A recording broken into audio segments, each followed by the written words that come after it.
1:30 in the morning where she is, and she has just prepared a cup of tea.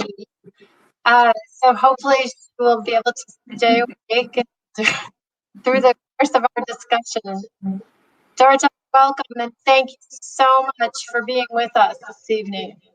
We really appreciate it, and we loved the opportunity to read your book. I think it was 2 months ago for our book group, and we're thrilled you're able to join us this evening. Thank you. Welcome. Thank you for having me. Dorthe is going to read for us this evening. She'll read a selection from the book, and then following the selection, we'll have some general discussion. And as you all are watching and listening, please feel free to put questions in the chat, and I will follow up with those questions as we're working our way through the discussion.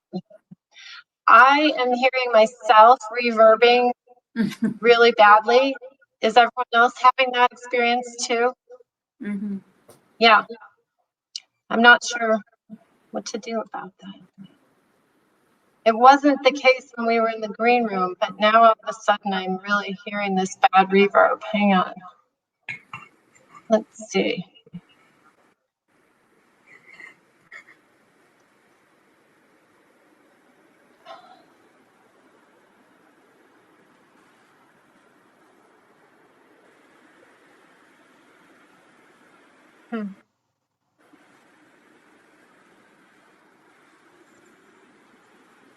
So I guess what I can try to do is just pretend I don't hear myself.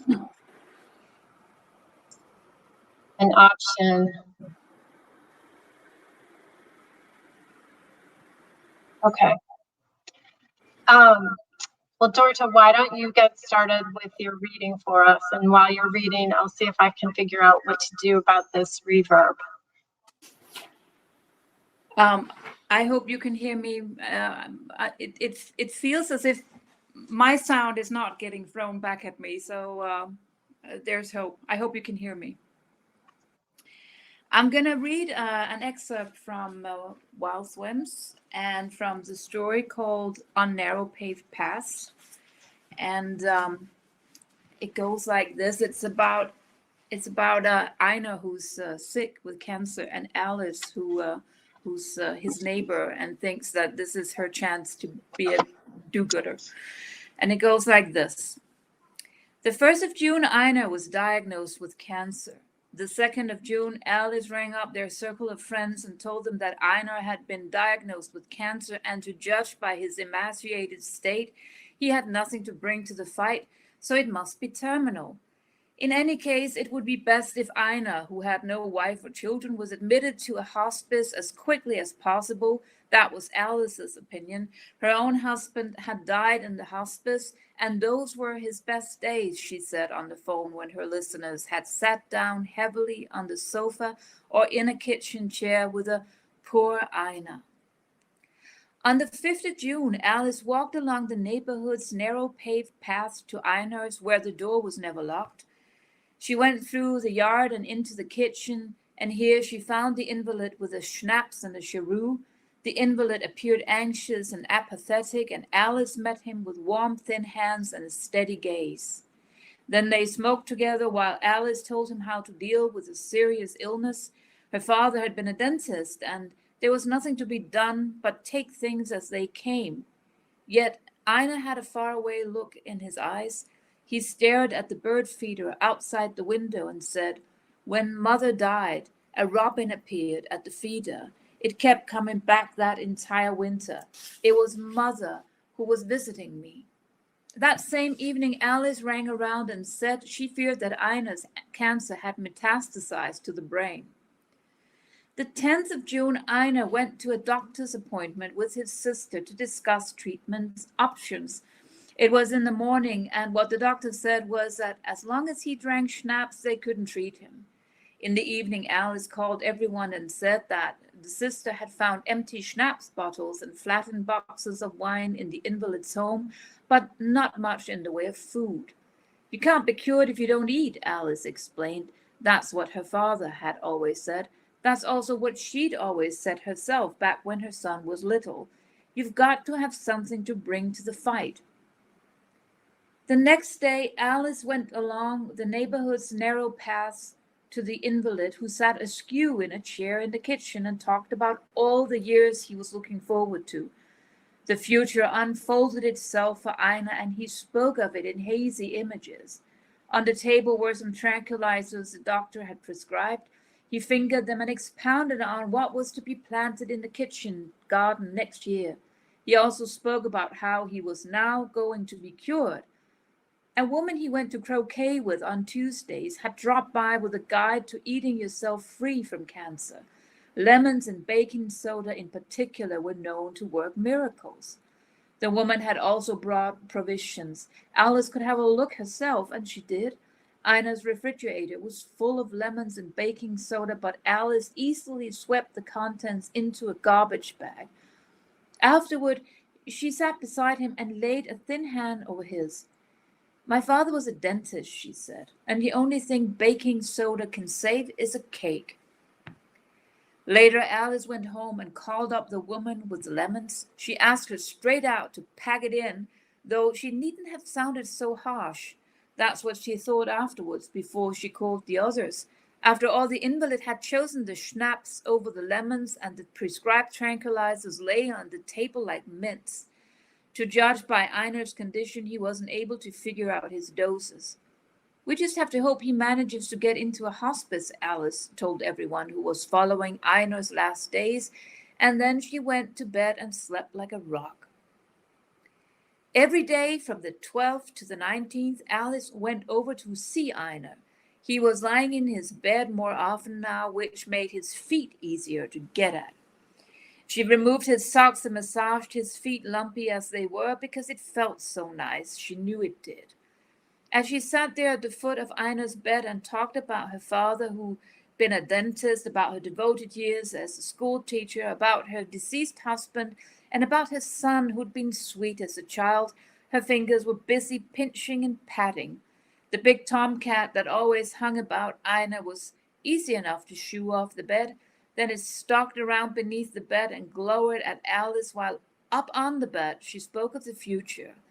I, for instance, have my future completely sorted, Alice told Einar, who floated in and out of a snap's fog. I know precisely which song they'll sing. And Einar opened an eye with difficulty and said, but I still have long to live. And whether or not she completes in killing him, you'll have to read yourself.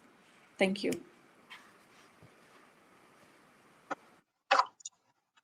Thank you so much, Dorthe, for that reading. It was beautiful. So it seems as though this reverb is affecting everybody. We're getting in the chat quite a few people who are writing clap, clap, clap, and lots of hands clapping. Everyone's loving that, and understandably so. I guess let's talk about that story to start with. Mm-hmm. Tell us a little bit about Alice and Einar and how you came up with them and how you decided to portray Alice as she was and what the conflict is there. Well, most of the time I come up with stories quite intuitively. I hear something or I come across a conversation that I can just tell is disturbing or interesting or has enough energy in it to turn into a story. And in this case with Alice, it is the entire idea of doing evil things because you think you're good, or what happens to people when they lose their identity. So if they've lived a long life as a caretaker or a teacher or a partner, and all these roles disappear, and they haven't developed any kind of healthy hobbies or other ways of being or reading books. I mean, read books, if nothing else. then this lack of identity will sometimes lead people into a stage of panic or a huge identity crisis. So Alice is a person with an identity crisis, and I maybe a crisis we often see in the type of crisis we see in women when they come of age, because they have been donating so much of their life to caretaking, and when there's nobody to take all that love anymore, you have to find a victim to so that you can abuse with all your love, and Einar is of course a target for this kind of behavior, which is good. You can't say that Alice is an evil person, but she's a lost person, and her goodness is lost, and it's not tuned into the reality around her, and therefore she's not doing him any good. And then on the other thing is that while SWIMS, I think the first line in the book is, it's the question of time. In the first, Yes. And so all these stories and my literature as such will I'm often quite curious about how time affects the story, and also how time affects the characters. And in this case, the reason why I often choose to read this is because the timeline here is straightforward, and also the time is counted in it. It was this day, it was this time, day. constantly counting the time. And you could say that that goes back to the phrase, you have it in English as well. His days are counted. His days are numbered. But when days are counted, you know you're running out of time. So there's a counting of days here that has something to do with the flow of time ending for one of the persons in this text, which is of course Einar. And then it's also about something else, how time affects people and their well-being, because when we feel well and are in balance with our lives, we see a future for ourselves. That's when we hope and we plan and we think that we're going to live long. That's when we're doing well as human beings.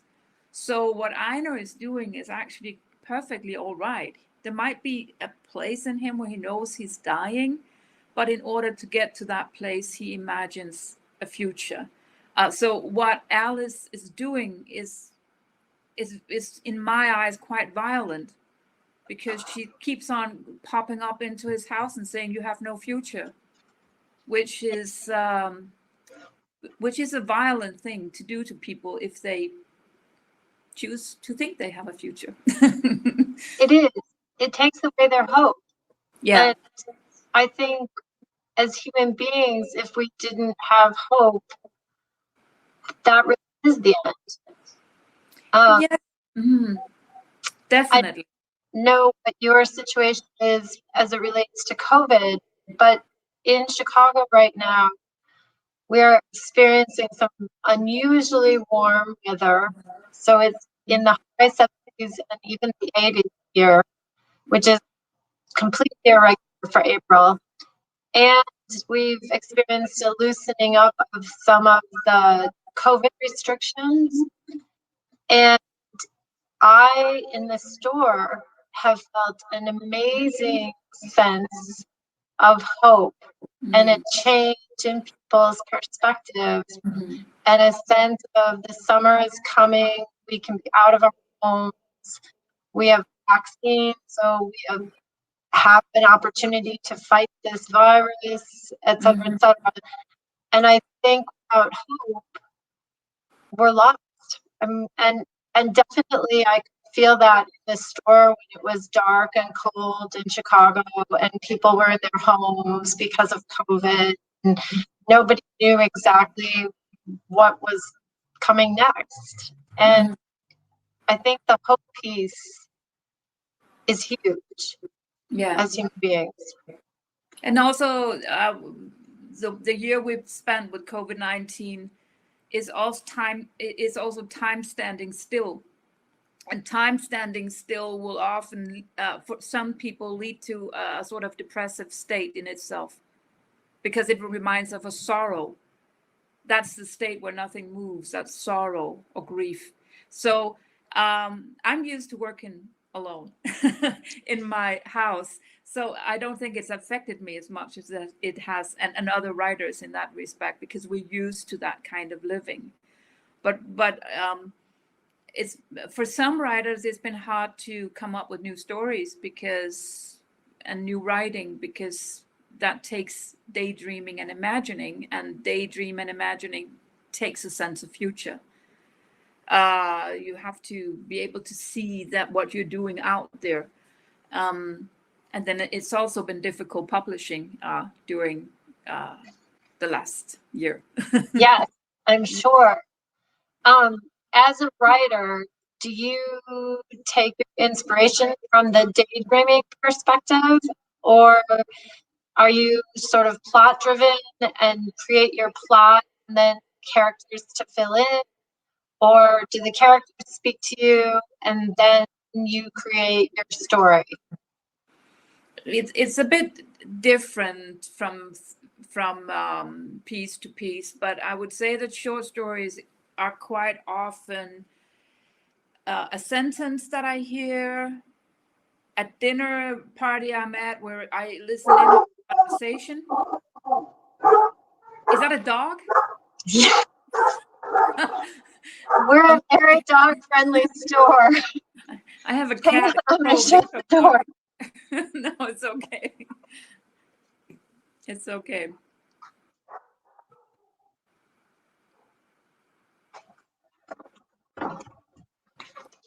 I'm sorry. I'm still hoping for my cat to walk. Yeah. Yeah. We have a couple that are not friends right now. Okay. So what I was saying was that it often comes from a sentence, something that I eavesdrop on, that I hear, or and almost all of these stories either are boiled on around one sentence, or a situation, or something I saw, and then I store it. I don't hear something and then run home and write it. Hardly ever. It's I know that there's a story around that sentence or that thing that I just saw, and then I put it down, and sometimes it takes years before it pops up again. But I always know that I have it on store, so that one day it's gonna pop out, and then they do. And one day they're right. The story comes out. And that's very particular for short story. And I know other short story writers who say the same thing. And many years after I wrote my first story collection, I suddenly came to think about that sentence that Hemingway once used. It takes one true sentence. And it just struck me, oh, that's it. So that's it. It's not a question of coming up with a very good first line of your story. It's a matter of constantly listening and being aware of the good sentences that are around you, and then store them and let them work their way out, both subconsciously and also, of course, when they land on paper, you start working on them in a very, in a more literary way. So will you do sort of daily writing and then say to yourself, "Ooh, I need something," and go look at the stored sentences? Or do they pop up in the course of something else that happens and it triggers you to remind you that you had that sentence? They can pop up in an email. Okay. I mean, I have even written, suddenly I'm writing a long email to my friend in London, and then after I send it to him, I go, "Oh my God, that's the story! It's popping up now," and then within 2 or 3 days, I write it. Okay. But other stories are hanging around for a long time. You write the beginning of it, and it's just sitting there, and it doesn't have any end. And the end is harder to find. It's all a process, but it's a different process than writing novels. Definitely a different process. It's one that I love quite much. It reminds me of. There's a very strong feeling of presence in writing short stories. Like being very close to the voice and to the precision and being in character that I really, really like. I also writing all the other stuff, but I'm writing every day because I'm constantly working on something. I'm always in the process of elaborating on something, and even the days when I don't write, I write because then I'm storing or I'm accumulating. So Can we talk a little bit about compression in your writing? Because I think just doing a little research, I read at some point that you had sort of embraced compression as a methodology with your short stories in particular. yeah, I think I found out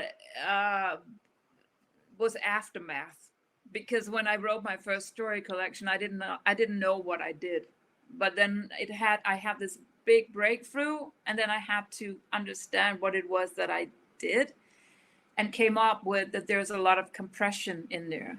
And the compression, of course, comes from the language, my first language, Danish, which is a language of not as many words as the English. And therefore, the same words mean multiple things. It depends on their context. So a word in Danish can, it's like, pointing a torch into darkness. It will have a bigger zone of light. It will shed a light on more things than if it's an English word, because an English word means one thing. It's like a pinpoint operation. So therefore, there is a tendency of my language to make that kind of compression, that there is something underneath the lines that is not spoken of, but which is still there, because that's how our language works. And then on top of that, the Danish language works well with minimalism, which leaving things out. That's one thing. And then I think one of the very big reasons why there is compression in my work is because I grew up in the countryside, in farm country, with a lot of silence culture, where people did not ever say what they had on their mind. They never expressed their feelings in public, I can't even imagine how they actually communicated sometimes. And it was a puzzle to me as a child, because why didn't they express themselves? But that's part of small community culture. And then I went to Sweden to study, figuratively speaking. I studied Swedish literature at university, and only Swedish. And it's Ingmar Bergman right there. Yeah. And they have so much existentialism in the writing of that era. Mm-hmm. And I loved it. So I studied it a lot. So I took this kind of big material that the Swedish existentialism was, and I put it into this minimalist language that Danish is. And I think it naturally makes this kind of compression. And then it's the way I learned to speak with things between the line. I mean, don't let out the cat, sort of. Don't tell it like it is. Tell it with what you're not saying. And no wasted words.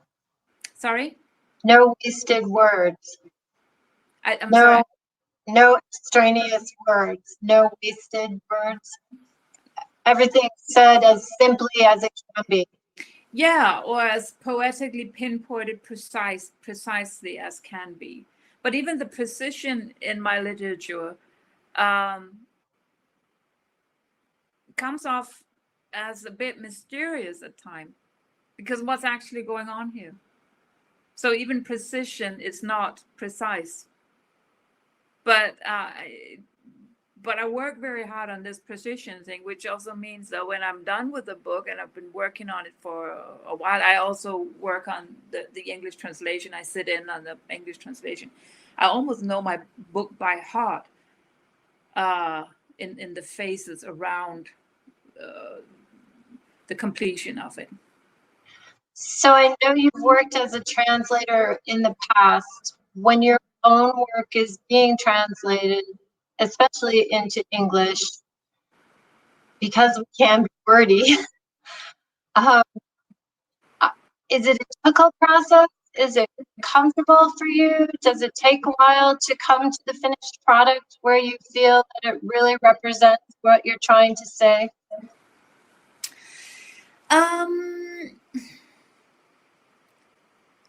I like the process, but it's a big process because, I mean, my translator is, of course, extremely good at English and also has a musical talent and literary talent to do that.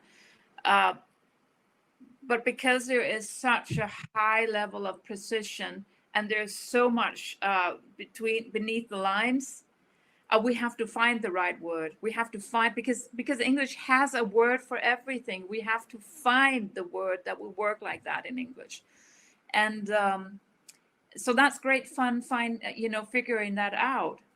And so I sit in, we go back and forth, the texts go back and forth, back and forth, back and forth, back and forth,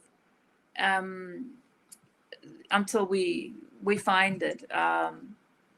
And that is, of course, a completely different process than when I translated myself, because I didn't translate complicated literature. I translated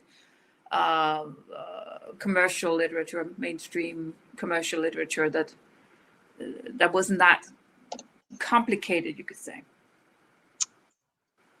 So I think that your work also has a tone. Like throughout the stories, there's also a tone. So even in translation, you clearly have done a wonderful job picking the precise wording, because the tone is the same throughout each individual story and the stories as a whole. So I feel like if someone were to say, have you read any of her work? I would think yes, and I would know exactly what the tone of the work was, because there's the words and there's the tone, and they're very complementary in this case. And I think you guys have done a wonderful job. And well, that is one of the things that I think I do a lot when the text goes back and forth. I would go, turn it down, turn it down, turn it down. I always say, and I've had different translators from English, and it's always, I always go, if you're uncertain whether you should turn something up in my work or turn it down, always turn it down. Yeah. I mean, so that is one of the things that I'm very aware of when I read through the translations, that that is that I can hear that it's, like you say, that there's a lineage between the content and how it is sung. And because the voices of my stories are quite often inner monologues, you're inside the mind of somebody who's remembering or who's narrating something to themselves. That can't be loud. I mean, there has to be a sort of subtle silence in that kind of language, I think. So that's one of the fun things I found out about my writing from translation, that turn it down is one of my things.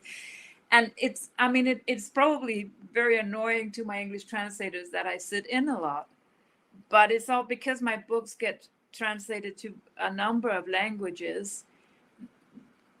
That time is well spent for me, because then when they ask me from Norway or Germany, what should I do here? I go, go to the English one, because the English one is the one that we worked on together. And it's almost like reading the book for a second time. Yes, it is. And then again, when I leave it and when it's published in English, it feels completely like my book. I don't have that kind of estrangement. And it's probably because I have always worked a little bit both in Danish and English. Also, I would never write literature in English, but I write articles and essays. So I don't feel it's strange. I still feel that these are my stories. And which might also have something to do that I come from a part of Denmark where the dialect is close to English. Oh, that's so, yeah. I didn't know that. No, yeah, but it's because I didn't learn before I came to New York that because we weren't taught in school, but actually English came from the Anglo-Saxons and Jutes, and I'm a Jute, and there is a lot of English in the dialects here, and also in the way we construct our sentences and stuff. So there's a tone in there. There's a musicality that leads back to common ground, I would say. Yeah, which is good. So one of the questions I had was about your characters. How do you feel when you are creating a character? Do you consciously say to yourself, okay, this story needs a character who is not so likable, and then do you find yourself not liking that character as well, or do you enjoy all of your characters? I enjoy all my characters, all of them, especially the short story characters. But they might be complete psychopaths. But the reason why I'm writing about them is, of course, because I'm interested in something, a pattern there, or some behavior that is puzzling me, and that curiosity makes them likable in themselves. But they're of course a construction. I would not let them into my house, some of them. Oh, I would not be personal friends with some of them, but I still like them. And also, that's not something that I consciously decide, but I think that most often there's something about them that is understandable, not necessarily likable. I would be very troubled with having Alice as a friend because she would drive me crazy with her goodness. But I understand and I feel empathy for why she's behaving like that. Do you understand? So there's probably the worst person in the entire book, I think, is there's a couple, but one of the worst. One of the worst is the protagonist of the story Honeysuckle. Yes, he's a really nasty person. Yeah, even him, I get. Well, I kind of understand where his behavior comes from. I really hated the freezer chest. Yeah. The guy in the freezer chest, Mark. Yeah, he's horrible. He's awful. Yeah, and we all met him. Exactly. I think that's why. Yeah, I think that's why it really resonates for me, because I feel like, ooh, too many Marks in my experience. Yeah, we all met Mark. I loved Met. I just felt like once she finally realized she was not going to give him an inch, I was so proud of her. And then Henrietta, I just was like, oh my gosh, as women, we know so many Henriettas. And I think our role as women has always been sort of pigeonholed into Henrietta. And that's why with Met, I just felt like, oh, yes, say what you really mean and follow through on it and do what you want to do. I really Like, I hated that story because I couldn't stand Mark, but I loved that story because I loved Matt. Oh, thank you. Do you find any humor in Alice? If I find humor in Alice? In Alice? Oh, I mean, there might be people there who haven't read the story, but she kills the cat. I know. And I mean, that's just very, very dark, and it cracks me up every time because I know. Yes, there's humor in her, but there's also a really, really dark flip side. Oh, And yeah. people with a dark flip side can be quite hilarious if you choose to look at them as enigmas, because I have a strange tendency to find things that are quite bleak a little bit funny at the same time. Yeah. Of course, the Mark and the freezer chest also has humor in it, but I sometimes read it to high school students. Perfect. Because they think it's about one thing. They always think it's about incest or something, because Yes. that's what they can grab at, and Yes. that's what they take from the text and say that's not what it's about. Like, it's about evil. It's about everyday evil, and that evil is not something that is far from you, but very, very close to you. And then we talk about that. It's like a drama between three people. Mark, who's a bully, and Mette, who's a misfit, and then Henrietta, who wants to fit in and therefore is not a good friend.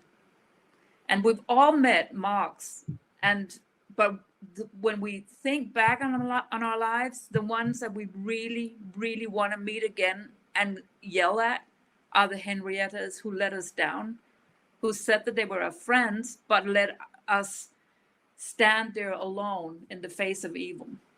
And Exactly. it's interesting to have that debate with high school students, because yes, it's really interesting. So I think they're not actualized enough to understand what it is that they're living. Yeah, but that dawns on them when we talk about this. It's That's great. like, oh, that's what's happening. Yeah. We've had a question. If you could talk a little bit about memory in your collections. Let me just double check that question to make sure. Yes. Could you discuss your use of memory in this collection?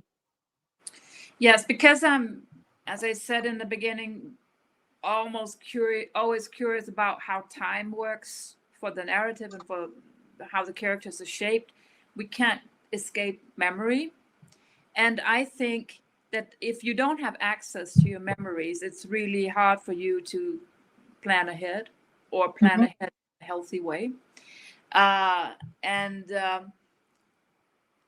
think that most people are like me, that when they go about their everyday life, during a day, there will be constant feedback to memory, constant, all the time. And these memories, the ones that I'm really curious about, it's not the ones that you share with your partner or with your family or with your, the memories that we have sort of narrated together. The memories that we're alone with, that are only our own memories, that we have to deal with on our own, and that pops up like a reference constantly, always during daily life. And we talked about the silence code of my upbringing, and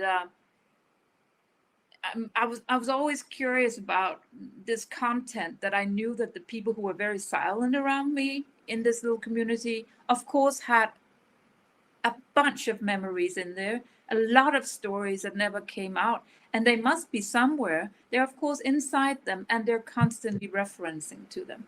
So I don't think I'm that different than other people. And then there's, of course, there are traumatic memories. They will behave in different ways, but I don't even think that the memories in this book are traumatic memories. It's it's like a drop back. It's like a withdrawal into experiences that help us be in the world and not do the same mistakes again, or trying to figure out how to get out of a situation that is a problem, or just standing still, or you get that smell that reminds you of that grocery store when you were 10, Oh, with that smell is that amazing. bubble gum. Yes. And that particular memory that you have from that place is unshareable. You can't, that's something you carry with you, inside you, and you have to be able to carry it. So memory is beautiful and strange and quite often tricky, but it's definitely a part of everyday life for most people. I think in some ways we are a sum of our memory, of our memories. Mm-hmm. And then based on what all those memories are, it determines the choices we make. Definitely. And then there's also just the memories that feels like a poem pops up in your head and disappears again. Yeah. Yes. You hear a tune on the radio and you're like zap 15 again. Yes. And you can't put a hold on it. It's like a poem that pops up. It's like you're full of this kind of material. And I love that. Yeah. One question I had, especially given that you're as engaged in the translation process, but just generally, why did you choose the story Wild Swims as the title? Well, the book was called something else in Danish. Yeah. And it was called Map of Canada. Okay. In Danish. And that was fine in Denmark, and there was a good reason for it. There's Canada in a lot of these texts. So when we had to translate it into English, both with the British publisher and the US publisher, we decided that we could not use that title because it was in English way too close to a Joni Mitchell song. Oh. Yeah. Okay. A Case of You. Yeah. I drew a map of Canada. Oh, Canada. Yeah. And then I said to Grey Wolf in Minneapolis, which is my publisher, I said, Go Grey Wolf. We love Grey Wolf. Yeah. I said, well, I always wanted it to be called Wild Swims in Danish, because that story is also called Wild Swims in Danish, because it's a British phenomenon that is called Wild Swims. Okay. But you can't have a book published in Denmark with an English title like that. Oh. So I said, why shouldn't we just go with my intuitive wish for this to be the title? And it goes well with, all the characters in this book are a little lost. They're on wild swims, you could say. Yes. They're either investigating their places that they're not familiar with, or they're far away from home, or they're dislocated from their own morals. They are in deep waters. They're, so out of their comfort zone, and away from home quite often. Okay. Yeah. Perfect. Yeah, I think it was a great choice. And my last question, because I think we're just about out of time. Do you have a favorite story? I think that's a difficult question, because there are some stories that are good to read aloud. There are some stories that are good to teach, which is the freezer chest. And then there are some stories that I prefer reading to myself. Sure. There are, of course, stories in there that have that are close to me because I've lived with them for a long time. I mean, also stories that have personal memories in them, that it means something to me. The freezer chest was in the New Yorker, so I've lived with that one for quite a while, and have a strong relationship to that story. And the Pershing Square takes me back to a stay in Los Angeles, and for some reason, I just really want to go back to Los Angeles. The next time I'm in the US, I think I'm gonna fly to New York, and then I'm gonna take the train to Chicago, and then I'm gonna take the train to Los Angeles. That would be great. And then That go back. sounds fabulous. And if you do that, then you have to stop overnight in Chicago so that you can come visit us at Madison Street Books.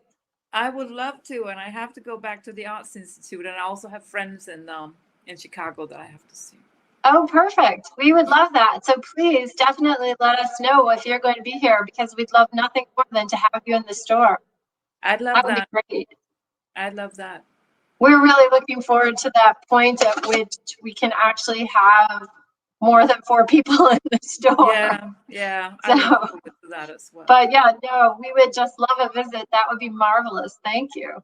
Yeah, can't wait. Can't wait Yeah. till it opens again. It's going to be good for us. And we've had a comment that somebody thinks that sounds like a great trip. So big thumbs up on that trip. Yeah. So I think that we're winding down here. Last chance, folks, for a question. If anybody's got one. I guess that's it. Dorthe, thank you. This has been wonderful. Such a pleasure. Thank you for having me. We loved your book as a book group. There were some people that were a little uncomfortable with some of the stories, but I think that was the intent of some of the stories. Yeah. So I think they landed. Yeah, I think they landed just the way they should have. Thank you. So it was perfect. So thanks for thank you, especially for joining us at this hour of the night.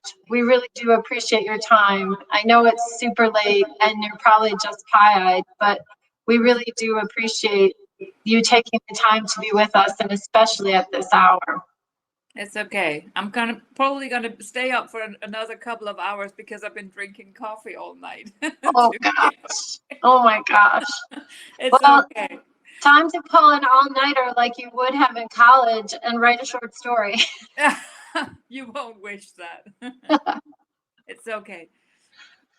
Well, thank you so much, and many thanks to Grey Wolf as well for publishing your book. Without them, we wouldn't have it here in the United States, so we're so grateful for that. And thanks to everybody for joining us this evening. This has been wonderful, and we're just looking forward to whatever's next. I look forward to sharing it with you. Good. Thank you so much. Take care. You take care. Bye. Bye.